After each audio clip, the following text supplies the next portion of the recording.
mentalitas ini ya nggak lepas dari hubungan dengan kekuasaan ya gitu. Ya memang diperlukan visi dan orang-orang di atas tuh yang punya integritas, yang punya moral, yang punya ini ya niat yang benar gitu ya. Tidak terlibat dalam barter antara kekuasaan dan uang gitu. Nah, yang membuat kondisi ini terus makin buruk ya karena ini hasil dari barter. Yang ini untuk dapat kekuasaan perlu biaya politik, minta dari sana sumbangan. Iya.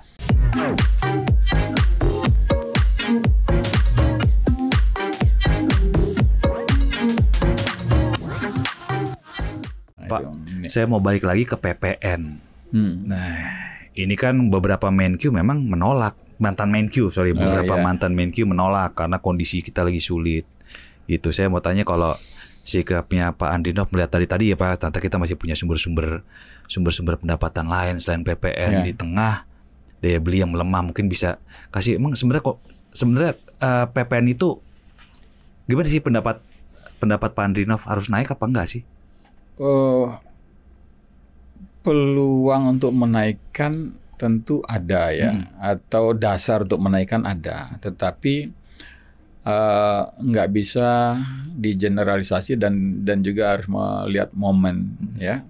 Nah untuk saat ini itu nggak tepat ya, menaikkan itu, karena pertama dampak ke ekonominya sendiri ya kemungkinan besar negatif ya. Jadi kan kalau udah pelaku usaha yang bereaksi, ya udah kan, mereka membayangkan ini permintaan terhadap barang-barang dan jasa mereka akan turun. Ya. Ya, minat orang untuk membeli akan berkurang, maka produksi mereka akan turun. Produksi akan turun, ya udah penghasilan segala macam, ROE-nya segala macam akan mengecil kan.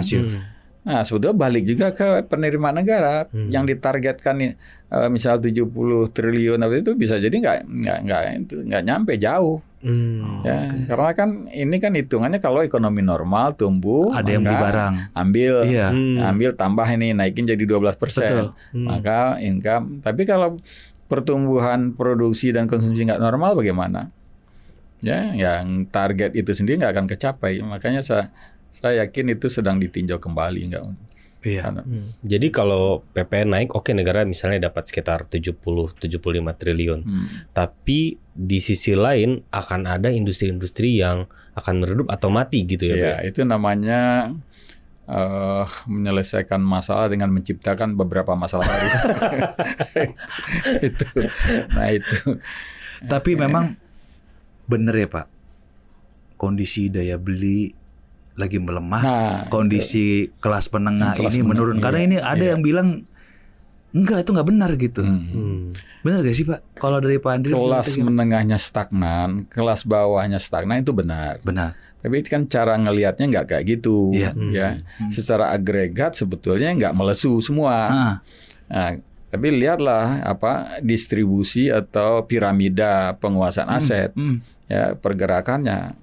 Kelas menengah stagnan, yang bawah menengah bawah dan bawah stagnan, tapi yang atas itu majunya akselerasinya tinggi. Yang kaya makin kaya, maksudnya yang kaya begitu. Makin kaya.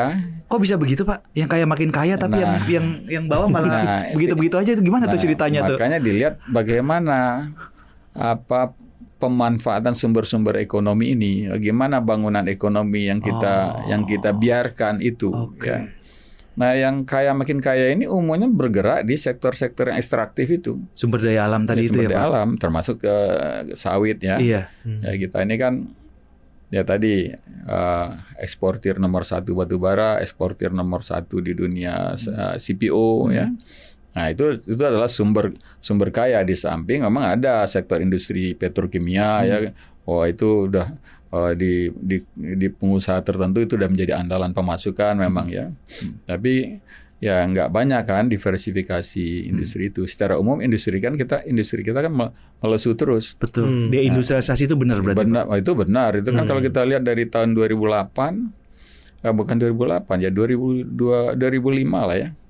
Dari dulu hampir 29% share sektor manufaktur atau industri, sekarang jadi 18, sekian, di bawah 19%. Nah ini ini tanda ekonomi makin nggak sehat. Kenapa itu? Karena tadi ekstraktif itu yang yang dikedepan. Iya, karena keistimewaan diberikan ke penyedotan sumber daya alam yang uangnya untuk segelintir pihak. Sementara ekonomi yang bisa sektor yang bisa menggerakkan ekonomi secara inklusif yaitu industri manufaktur dibiarkan gitu. Dan dia bersaing kan si pemilik modal yang hobi di tambang dengan yang passionnya di industri itu kan bersaing. Betul.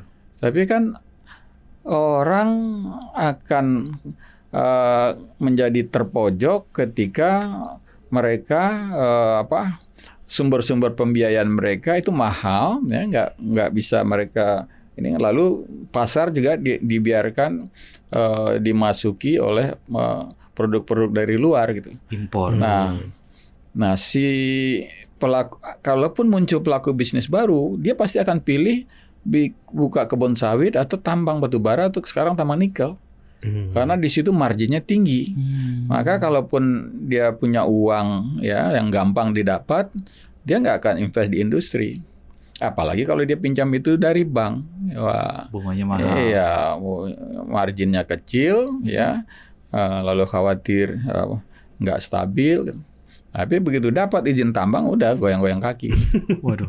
Gitu. Berarti emang ada kesalahan kebijakan di sini ya Pak Tiruf ya. Karena beberapa kali kan kita mengangkat isu ini dan bertanya ke pemerintah.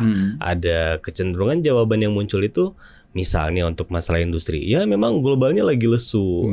Negara mitra kita lagi sulit untuk tembus sehingga impor. Pembenaran yang rutin yang selalu digunakan. Ya, global, salahkan lagi global, salahkan lagi. Dulu Cina nggak pakai mikir-mikir global lagi lesu, ya. Ya. India juga begitu, Vietnam juga begitu. Masalahnya kan nggak ada visi untuk membuat ekonomi ini tumbuh kuat, gitu. Ekonomi kita kuat.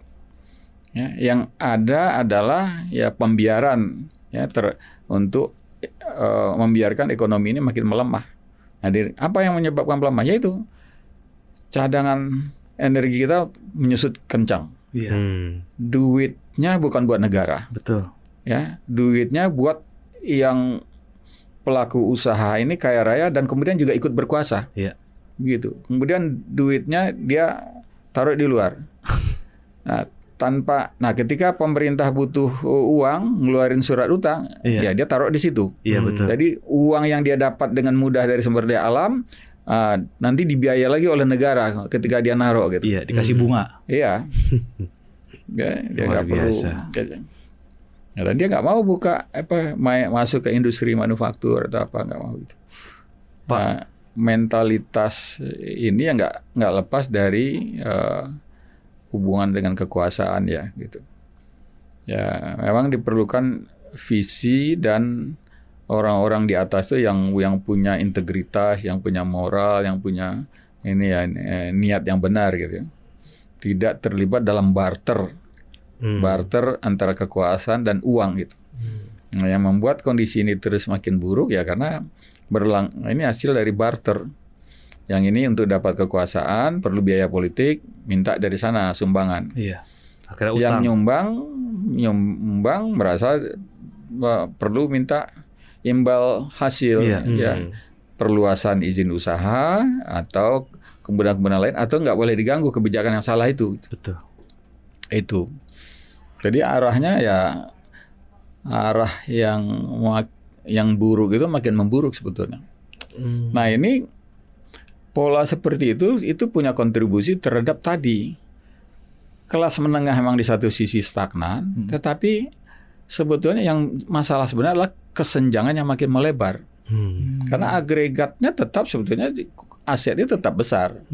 Ya rata-rata kalau pertumbuhan ekonomi 5% itu ya ekonomi pasti asetnya normal lah ya, lumayan bagus lah aset nasional itu ya. Ya. GDP itu ya. Cuman distribusi dan penguasaan asetnya itu yang tidak adil. Nah, kelas menengah melemah bukan ekonomi melemah tuh. Bukan asetnya melesu, bukan total aset melesu. Ya karena distribusinya makin buruk. Tidak merata. Ya. Ini Ya kan yang bisa ikut di tambang itu ya paling banyak 2.000. Iya, betul. Ya kan kalau lihat jumlah perusahaan itu kan Jumlah ya IUP-nya ya. Iya kan sekitar 2.000 kan. Nggak bisa dijadiin ya mungkin nambah dikit bisa tapi minta belas kasihan dari yang udah punya kan gitu kan. Nah, kan begitu. Pak, ini kalau tadi ngomong industrialisasi, padahal itu yang paling banyak nyerap tenaga kerja ya, Pak. Betul. Dan sekarang berita di mana-mana PHK ribuan triliun. Ini berarti orang-orang makin susah dong kalau memang ini nggak dibenahi nyari kerja ke depan. Dan sebetulnya kondisinya apa yang harus dilakukan sih Pak? Apa yang harus dilakukan? Ini terjadi terus-menerus perlahan-lahan ya. PHK sektor industri itu kan pelan-pelan terjadi. Ya. Cuman memang nggak ada yang bentuknya shock karena nggak ada yang sifatnya guncangan besarnya nggak ada. Jadi nggak begitu dijadikan isu. Tapi perlahan-lahan makin daya serap sektor industri makin menurun. Share sektor industri makin menurun. Betul. Nah, padahal benar. Inilah sektor yang menjadi motor ekonomi yang inklusif. Ya, dia bukan hanya menyerap tenaga kerja dalam jumlah banyak, tetapi juga menciptakan permintaan-permintaan di belakang dan di depan. Jadi kalau sebuah pabrik misalnya pabrik alat-alat rumah tangga dibangun, itu barang inputnya akan didatangkan dari berbagai produsen lain. Kemudian hasil produknya itu akan menciptakan usaha-usaha baru. Entah itu packaging, industri kardus atau industri apa segala macam ya, logistik gitu ya. Nah, karena keterlibatan para pihak untuk sektor manufaktur itu besar, luas. Nah, kan sayang sekali kalau ini dianggap remeh, dianggap enteng dalam desain ekonomi gitu. Nah, harus ada strategi. Apakah itu insentif di sini, disinsentif di sana, kemudian termasuk juga mengembalikan kekayaan negara yang diambil dari sumber daya alam itu gitu. Ya, memaksa mereka untuk invest di industri dengan sistem disinsentif di sana gitu. Ya, saya rasa sih peluang ada. Jadi dulu gini, ini saya cerita tentang Taiwan zaman Chiang Kai-shek. Dia keluarkan kebijakan land reform. Tapi itu bukan untuk program sosialis, bukan. Tanahnya tuan tanah itu dibeli.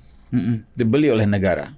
Kemudian untuk dibagi-bagi ke petani supaya sektor pertanian hidup ya.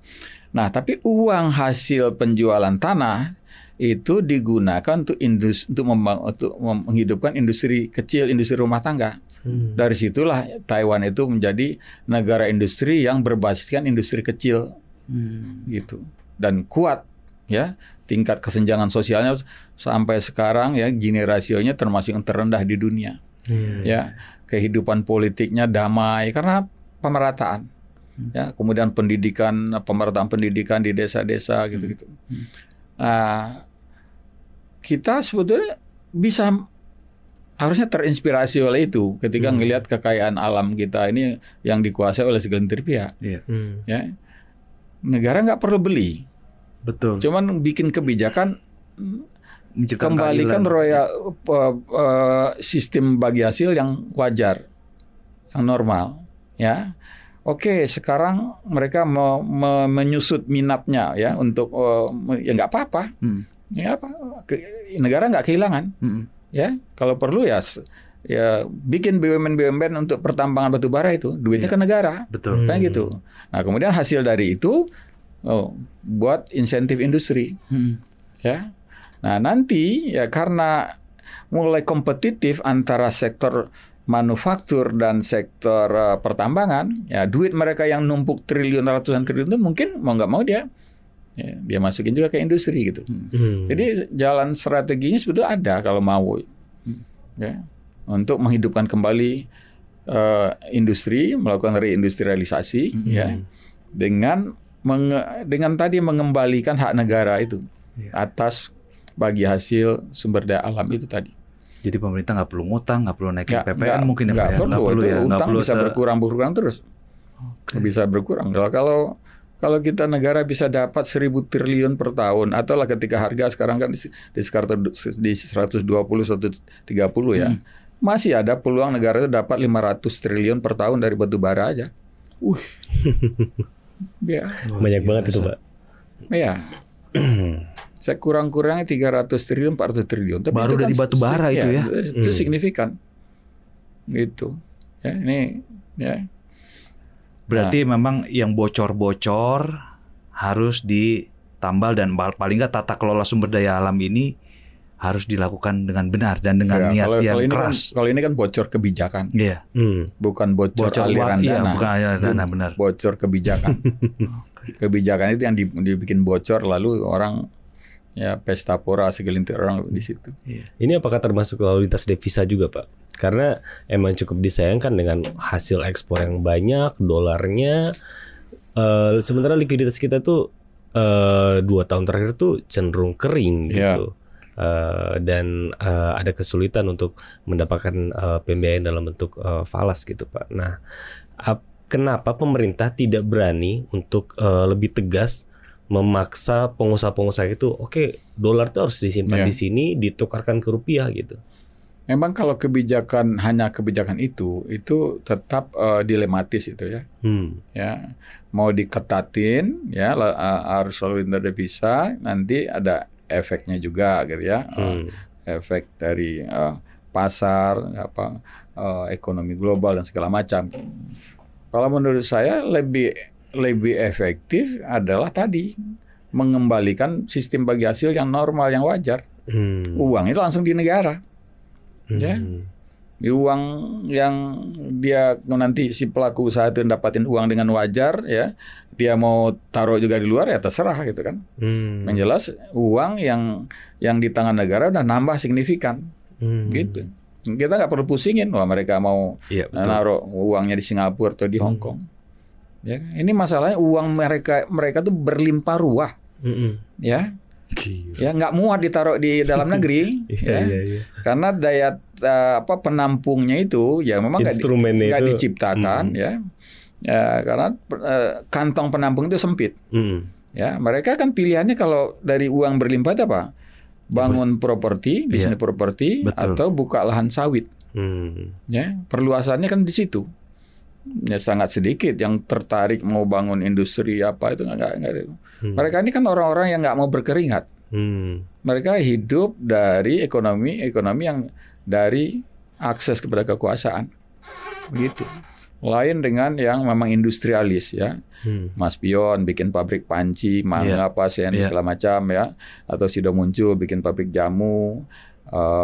Paragon bikin kosmetik gitu. Nah, itu berkeringat, mikir, ngurusin buruh ribuan. Betul. Oh mereka pekerjaannya cuma ada di kantor, yang di lapang itu kontraktor. Dia tinggal bikin kontrak, udah. Pokoknya masuk ke kapal, catat, udah uang masuk, udah. Kerjaan yang paling enak memang, dan duitnya lebih enak lagi. Duitnya lebih enak lagi. Dolar lagi. Ya, tetapi dampaknya terhadap ekonomi kita itu makin nggak sehat. Termasuk tadi yang dirisaukan soal kelas menengah. Tapi sebetulnya yang harus dirisaukan bukan soal kelas menengah yang melesu, bangunan ekonominya. Bangunan ekonomi yang tidak adil itu. Ya.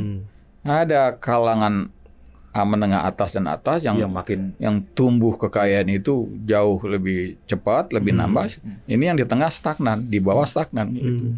Ini menjawab pertanyaan banyak orang juga, karena ketika 3 tahun terakhir yang selalu didengungkan itu kan ekonomi kita tumbuh tinggi, di negara G20 salah satu yang tertinggi gitu. Tapi di realitanya banyak masyarakat yang nggak bisa dapat kerja, masih miskin. Karena distribusinya nggak bagus. Nggak bagus gitu. Cuma segelintir orang yang mendapatkan ekonomi setinggi itu ya. Ya, ada negara yang kayak Taiwan tadi ya. Ya kalau sekarang kan pasca memang maturity ekonominya, industrinya kan mereka pertumbuhan cuma 3%, 3,5% ya. Tapi ya masyarakat damai-damai karena kekayaannya itu udah menyebar, tabungan mereka merata ya.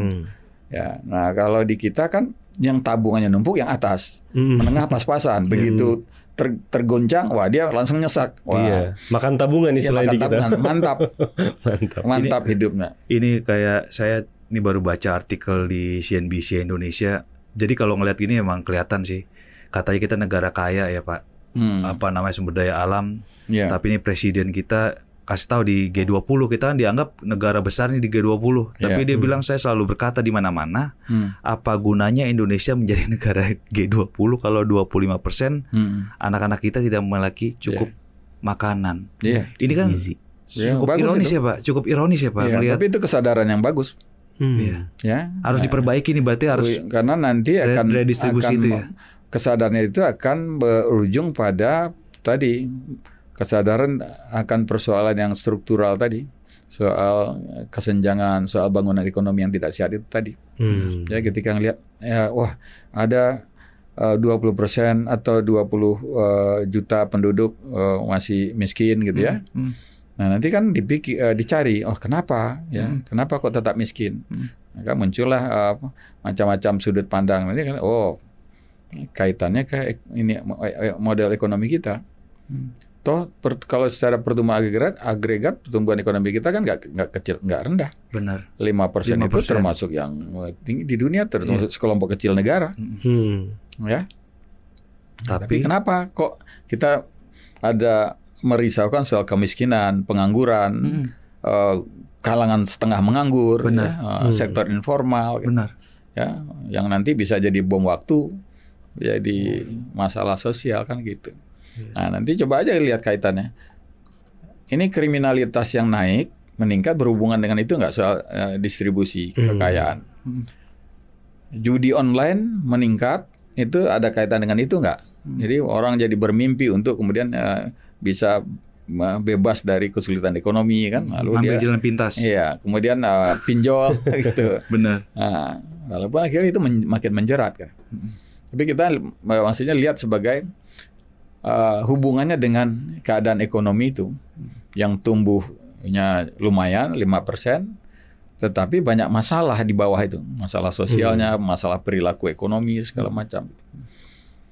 Nah, kalau mau ini ya bandingkanlah, ada negara yang ekonominya mungkin hampir sama bahkan di bawah kita, tapi kok mereka damai-damai aja, merasa happy dengan itu.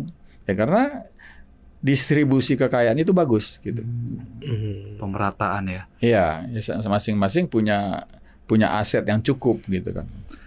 Nah, kita di menengahnya kan menengah nanggung. Ya, makanya kelas menengah itu cemas karena sensitivitasnya tinggi terhadap perubahan-perubahan ekonomi global. Begitu ekonomi krisis dia anjlok ya. Langsung jadi tukang pedagang asongan, pedagang ini makanan tenda kan gitu-gitu. Begitu. Nah, ini bangunan ekonominya yang penting dijadikan. Ya, karena itu kan menjadi bahaya juga ya ketika banyak pekerja formal, ketika PHK mereka jatuh ke pekerja informal gitu. Ya, daya serap per modal kita itu kan makin kecil rasionya kan. Ya kalau dulu pertumbuhan 1% itu menyerap 350 angkatan kerja baru ya apa. Nah, kalau sekarang kan sekitar 200 dan itu sebenarnya turun-turun terus dari tadi 350, 300, 200 sekian itu. Karena itu menandakan bangunan ekonominya nggak sehat. Nah, nggak sehat itu kan diukur bagaimana inklusivitasnya, penyerapan lapangan kerjanya sama fungsinya menggerakkan usaha-usaha kecil yang lain, usaha-usaha yang banyak itu. Nah, di situ sekarang ini aja dari mana ya? Kenapa kok yang usaha kecil susah nyari modal gitu ya? Walaupun pasarnya mungkin ada ya untuk produk atau barang atau jasa yang mereka buat gitu. Nah, tapi biaya modalnya mahal gitu kan. Nah, sementara di sini melimpah ruah duitnya gitu kan, cuman nggak mengalir luas ke bawah. Nggak ada penjelasan empiris maupun teoritis untuk tumbuh 8% itu nggak ada. Untuk Indonesia ya, berani itu kan maksudnya berani nggak melawan kepentingan-kepentingan sempit. Ya, ini kan kita ini disandera oleh kepentingan-kepentingan sempit. Kepentingan bisnis, kepentingan sempit, kepentingan kekuasaan, kepentingan sempit. Gunakanlah kekuasaan itu untuk membangun jangka panjang. Sobat Cuan, jangan lewatkan lanjutan obrolan seru yang gak kalah menariknya dari pembahasan kita kali ini. Hanya di channel YouTube Cuap Cuap Cuan.